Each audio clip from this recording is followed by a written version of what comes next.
Hoy, bueno, voy a dar una pequeña introducción sobre lo que es el cáncer de ovario. Vamos a unas pocas palabras sobre lo que es el tratamiento de primera línea.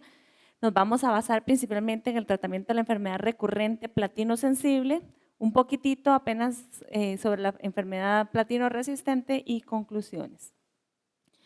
En cuanto a una introducción breve, recordemos que el cáncer epitelial de ovario es la histología más frecuente en los cánceres de ovario, que este es un reto para nosotros los oncólogos porque cerca del 75% de los pacientes con cáncer de ovario se van a diagnosticar en estadios más avanzados y que cuando es posible la cirugía de citorreducción es el tratamiento pivotal, seguido de tratamiento adyuvante o quimioterapia. En algunos casos tenemos, bueno, dos tipos de cirugía, la cirugía óptima cuando queda menos de 1 centímetro residual o subóptima cuando queda más de 1 centímetro. En ambos se usa la quimioterapia IV a base de platinos y en algunos casos se ha estudiado el uso de quimioterapia IV y quimioterapia intraperitoneal para unas pacientes en grupos muy seleccionados.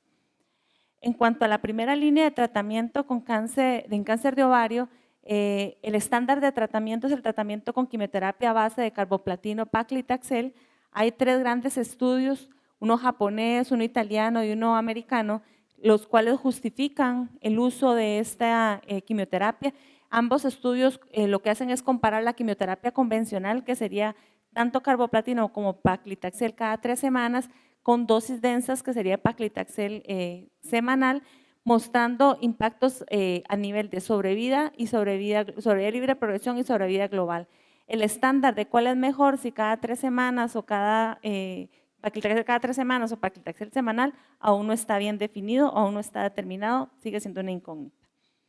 En cuanto a aquellas pacientes que tienen una citorreducción óptima y queremos dar quimioterapia intraperitoneal, hay 2 estudios grandes que evaluaron su efectividad. Podemos ver que estos estudios usan platino taxol también, pero digamos en el GOG 172 sí hay un beneficio en sobrevida global importante en aquellas pacientes, en el GOG 252 no. Lo que sí caracterizó estos 2 estudios es que el adicionar quimioterapia intraperitoneal en estas pacientes aumenta significativamente el deterioro en la calidad de vida. Es un tratamiento muy tóxico que si lo vamos a utilizar sería ideal para mujeres en muy buen estado funcional y muy jóvenes. En cuanto a angiogénicos, en la primera línea está el bevacizumab, ¿verdad? Hay 2 estudios que valoraron su utilidad dándola en conjunto con la quimioterapia y después con una terapia de mantenimiento para aquellas pacientes, uno por 1 año, otro por 15 meses, que tenían un cáncer de ovario que está en tratamiento de primera línea. Estos estudios ambos fueron negativos para un impacto en sobrevida global, solo mostraron beneficio en sobrevida libre de progresión, pero el estudio ICON-7 mostró un beneficio tanto en sobrevida libre de progresión como en sobrevida global para aquellas pacientes que tenían un estadio clínico 3 que habían sido llevadas a sala de operaciones y no se logró hacer una citorreducción adecuada. Entonces, en este tipo de pacientes catalogadas como de alto riesgo se puede considerar o valorar el uso de bevacizumab. En aquellas pacientes con citorreducción óptima no hay un impacto en sobrevida como tal. En cuanto a terapia de mantenimiento para primera línea, entonces tenemos el bevacizumab, ¿verdad? El cual se valoró, como hablamos previamente, en el ICON-7 y en el GOG, que da un impacto en sobrevida libre de progresión, más no en sobrevida global, y el pazopanib, que se analizó en el AGOVAT-16, que se utiliza pazopanib durante 24 meses y impactó una vez más solo sobrevida libre de progresión y no sobrevida global. El mantenimiento con quimioterapia en primera línea aún no ha mostrado tener un beneficio en sobrevida global. Ahora sí, al tema que lleva el día de hoy, la enfermedad platino sensible recurrente. Una enfermedad platino sensible para nosotros es aquella enfermedad que progresa después de los 6 meses de haber terminado el tratamiento con quimioterapia. Y lo que nos dice es que se beneficia de la reintroducción del platino. Idealmente, esas pacientes que tienen una enfermedad recurrente platino sensible se van a beneficiar del uso de dupletas y el uso de estas dupletas asociadas a una terapia de mantenimiento ha demostrado periodos libres de progresión prolongados. Tenemos 2 tipos de terapias de mantenimiento para la enfermedad recurrente, que sería angiogénicos con bevacizumab o cediranib, o los que están ahora en boga, que son los inhibidores de PARP, que tenemos 3 drogas aprobadas por la FDA, el olaparib, el niraparib y el rucaparib. En cuanto al bevacizumab de mantenimiento en enfermedad recurrente, platino sensible, hay 2 grandes estudios, el OCEANS y el GOG 213. Ambos incluyeron bevacizumab durante el tratamiento de la quimioterapia y después mantuvieron la quimioterapia, el bevacizumab de mantenimiento. El OCEANS mostró mejoría de aproximadamente 4 meses en la sobrevida libre de progresión sin impacto en la sobrevida global, y el GOG 213 muestra igual una mejoría de 4 meses en la sobrevida libre de progresión y más o menos otros como 7 meses, 6 meses en un reanálisis en sobrevida global. El cediranib es un inhibidor de tirosina quinasa contra el receptor vascular, tanto 1, 2 y 3. En el estudio ICON 6 se valoró su impacto en el beneficio de la sobrevida libre de progresión para aquellas pacientes con cáncer de ovario platino sensible recurrentes. Este estudio usó 3 brazos, un brazo que fue solo placebo, un brazo que usó cediranib solo en el tratamiento en combinación con la quimioterapia y el brazo C, que es el que nos interesa, que es donde se usa la combinación de quimioterapia con cediranib y después el cediranib de mantenimiento. Cuando vamos al análisis de estos pacientes, vemos que eran la mayoría pacientes con muy buen estado general, primarios de ovario e histologías serosas. Cuando vamos a ver las curvas de sobrevivencia, la sobrevida libre de progresión del grupo A, que era placebo, versus el grupo C, que era el mantenimiento, vemos una diferencia de más o menos 3-4 meses. Cuando vamos a la sobrevida global, vemos un impacto de más o menos 5 meses entre el grupo A placebo y el grupo que sí tuvo el cediranib durante el tratamiento y como terapia de mantenimiento. Cuando vamos a ver los efectos secundarios, vemos que los principales efectos secundarios son fatiga, náuseas y vómito. Estos, bueno, y un poquito de neutropenia. Lo que pasa es que son efectos secundarios grado 1 o 2 que no son realmente impactantes para nosotros. Ahora bien, lo que está en boga, los inhibidores de PARP. Recordemos que PARP es una polimerasa, ¿verdad?, que lo que va a hacer es reparar los daños del ADN, que en aquellas mujeres que tienen mutaciones en el gen BRCA, cuando tienen un daño en el ADN, el gen o la mutación en el gen BRCA no puede reparar ese daño, y si se le inhibe por otra parte el PARP, el daño a nivel del ADN del tumor va a morir o va a producir una muerte celular. De ahí es el racional donde se desarrollan los inhibidores de PARP, los cuales han sido aprobados en la FDA y están indicados en aquellos pacientes con cáncer de ovario recurrente, platino sensible, que hayan documentado una respuesta parcial o completa al tratamiento con platino. Estas moléculas han mostrado beneficio en sobrevida libre de progresión independientemente del estado BRCA mutado, lo vamos a ver más adelante. Y en la actualidad, como les dije anteriormente, contamos con 3 moléculas, el olaparib, el niraparib y el rucaparib. El olaparib fue la primera molécula estudiada, tiene 2 grandes estudios, que es el estudio 19 y el solo 2, donde se analizó en mujeres con mutación BRCA. El estudio 19 es un estudio fase 2, fue el estudio de los primeros, donde ellos valoran muy selectivamente. Valora el tratamiento, mantenimiento en pacientes con cáncer de ovario seroso de alto grado, recurrente, platino sensible, con 2 o más líneas previas de quimioterapia, que hayan obtenido una respuesta parcial o completa. Y el objetivo primario fue la sobrevida libre de progresión. Igualmente eran pacientes con ECOX muy buenos, 0 o 1. Y es importante esta diapositiva porque a pesar de que están hablando de la mutación BRCA, podemos ver que más del 60% de las pacientes se desconocía si eran BRCA mutadas o no. Y eso nos abre la puerta a estudios posteriores con diferentes moléculas. Vemos que cuando se va a hacer el análisis, se hace el análisis de sobrevida libre de progresión para la población en general, tanto las mutadas como las no mutadas, y vemos un beneficio de aproximadamente 4 meses en aquellas pacientes que recibieron tratamiento de mantenimiento con olaparib. Como este fue un estudio positivo, y las principales toxicidades es náusea, fatiga, vómitos, anemia, que con una buena educación hace que la paciente con el paso del tiempo lleve a tolerar muy bien el medicamento. Dado este estudio, los hallazgos de este estudio, del estudio 19, viene el estudio fase 3, que es el estudio solo, donde ya hace a un lado el desconocimiento del estado BRCA mutado y ahora sí incluye a pacientes netamente BRCA mutadas. Igual, las mismas otras características y sobrevida libre de progresión. Cuando vamos a ver, aquí catalogan casi el 90% de las pacientes eran serosos papilares de ovario, todas 90, no más del 95% de las pacientes eran BRCA mutadas, habían tenido una buena respuesta al tratamiento y todas habían tenido al menos 2 líneas de tratamiento previas.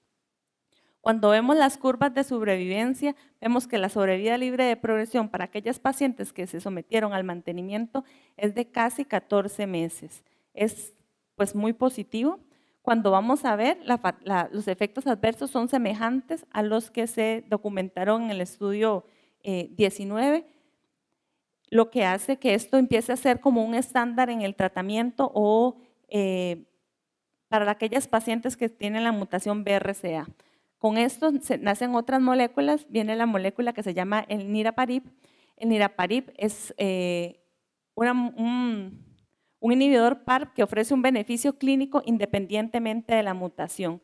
Y en este estudio ya ahora hacen aquellos pacientes que tienen una mutación germinal del BRCA y aquellos pacientes que presentan algún rearreglo, como la deficiencia de la recombinación homóloga. En este caso fue el estudio NOVA, el estudio fase 3, que incluyó 553 pacientes y ellos hacen 2 grupos. El grupo de pacientes que tienen la mutación germinal en el BRCA y los que no tenían la mutación en la línea germinal del BRCA. Cuando vamos a ver igual, en este estudio todavía son mejores pacientes, ¿verdad? La mayoría son ECOG 0. La gran mayoría eran muy platino sensibles, casi todas habían progresado a más de un año de haber terminado la terapia con platino y las respuestas vemos que en su mayoría eran respuestas completas al tratamiento previo. Era una población muy bien seleccionada. Cuando vamos a ver las curvas de sobrevida, vemos que aquellas pacientes que tenían mutación en la línea germinal, la diferencia es casi 16 meses a favor del mantenimiento. Si vamos a aquellas pacientes que no tienen mutación en la línea germinal, pero tienen un rearreglo, tienen una deficiencia en la recombinación homóloga, el beneficio es más o menos de 8 meses, que es muy importante, y en aquellas pacientes que del todo no tenían ningún rearreglo, igual hay un beneficio casi de 5 meses. Entonces, ¿qué nos dice esto? Que los inhibidores de PARP eventualmente están aprobados en aquellas pacientes BRCA mutadas, pero tienen un beneficio en aquellas pacientes no BRCA mutadas, o sea que hay más un nicho de investigación. Cuando vamos a las gráficas por subgrupos o la forest plot, podemos ver que prácticamente todos los subgrupos se benefician del tratamiento de mantenimiento con un inhibidor PARP. La toxicidad es semejante a la del olaparib, un poquito más de trombocitopenia, un poquito más de neutropenia y ya se asocia a hipertensión que no estaba documentado en el estudio solo o estudio 19. Y por último, la tercera molécula, que es la más nueva y que es el estudio más reciente, es el rucaparib. El estudio pivotal, bueno, el estudio fase 3 es el que le da la aprobación, es el Ariel 3, es un estudio multicéntrico, igual platino sensible con 2 o más líneas. Su objetivo primario es la sobrevida de enfermedad y como les he venido contando, la evolución o la investigación sobre la mutación del gen BRCA cada vez viene más específica, incluyendo más mujeres. En este estudio podemos ver que se incluyen mujeres con mutación en la línea germinal o somática, aquellas mujeres que tienen recombinación homóloga y aquellas mujeres que no tienen mutación del todo, pero que tienen pérdida de la heterogeneidad, ¿verdad? Y ver si impacta el tratamiento con los inhibidores PARP. Aquí vemos cómo ellos dividen todos los grupos. Nosotros nos vamos a enfocar en este grupo, que son aquellas mujeres que no son mutadas y que tienen una pérdida de heterogeneidad baja o intermedia. ¿Y por qué en estas? Porque ya tenemos más que claro que las pacientes que tienen mutación van a beneficiarse del tratamiento. Cuando vamos a ver la composición de los pacientes, podemos ver que Una representación importante de las mujeres, casi un 60, más de un 60% de las mujeres eran BRCA no mutadas. ¿Por qué? Porque la mutación es muy poco frecuente. Y nos vemos que dentro de las que no son mutadas, las que presentan una baja pérdida de heterogeneidad o intermedia son alrededor de un 40%, que es más el comportamiento de la mayoría de la población. Vamos a ver las gráficas de sobrevida y vemos que en aquellas mujeres mutadas, una vez más, es contundente el beneficio del tratamiento PARP, inhibidor PARP. Aquellas mujeres que tienen una recombinación homóloga, al igual que el estudio NOVA, pues es a favor del tratamiento de mantenimiento con el rucaparib.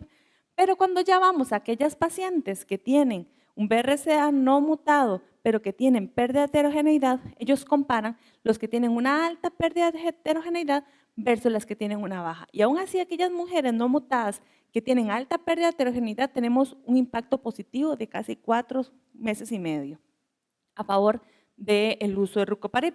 Si vamos, si vamos a aquellas pacientes con baja pérdida de heterogeneidad, el beneficio es menor, pero siempre hay un beneficio. Habría que estudiar un poquito más al respecto. Y cuando vamos nuevamente a las gráficas Forest Plot, podemos ver que el uso de mantenimiento con rucaparib es beneficioso en prácticamente todos los subgrupos de los pacientes. Dentro de las toxicidades más importantes está la anemia, igual que las otras dos moléculas anteriores, la fatiga, que es el principal síntoma por el cual se quejan las pacientes, y en este caso sí se mostró un incremento en las pruebas de función hepática, principalmente la ALT. Ahora muy bien, para ir ya terminando, en la enfermedad platino resistente es aquella paciente que va a recurrir con menos de 6 meses de haber terminado el tratamiento con platino o durante el tratamiento con platino.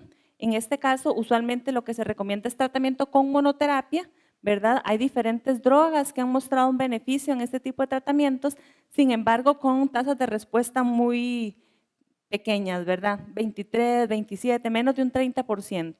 Y en algunos casos seleccionados de pacientes que se encuentran en muy buen estado general, se pueden utilizar incluso combinaciones. En este caso, la molécula blanco que se ha analizado en combinación es el bevacizumab. Esto es gracias al estudio Aurelia, que es un estudio que valoró el uso de quimioterapia más bevacizumab en aquellas pacientes platino resistente, donde valora tanto sobrevida libre de progresión como sobrevida global, mostrando un beneficio de más o menos 3 meses en cualquiera de las dos sobrevidas, tanto en sobrevida libre de progresión o en sobrevida global con adición del bevacizumab.